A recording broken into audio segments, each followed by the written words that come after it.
जय माता की दोस्तों, आज सोमवार है और माता रानी का पहला नवरात्र है। तो आज हम माता रानी की स्थापना हमने कर दी है। तो आज हम आपको बताएंगे कि माता रानी के जो नवरात्र है उसमें पहला अध्याय आप कैसे पढ़ सकते हैं।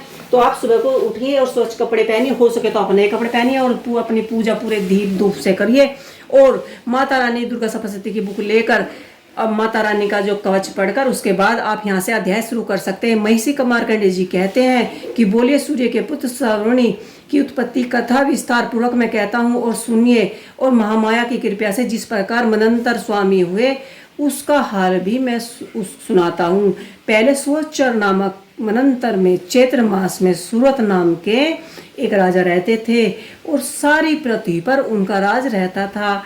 वह प्रजा को अपने पुत्र के समान मानते थे और कोला वंश में राजा उसके पुत्र और उसके पुत्र ही उसके शत्रु बन जाते हैं। दुष्टों को दंड देने के लिए राजा सूरत को अनेक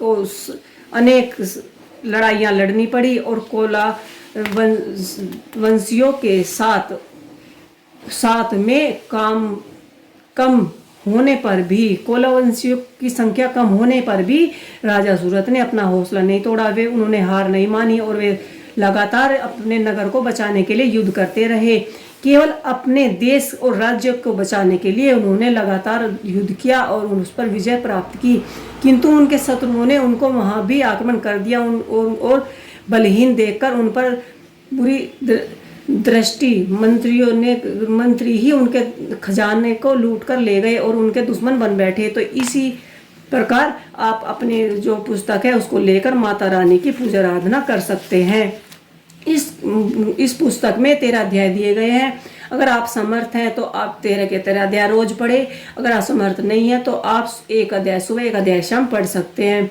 तो आप नवरात्रों में इस माता के दुर्गा माँ के 13 अध्याय अवश्य पढ़े। तो प्लीज़ मेरी वीडियो को लाइक करें, शेयर करें, कमेंट करें और सब्सक्राइब करें।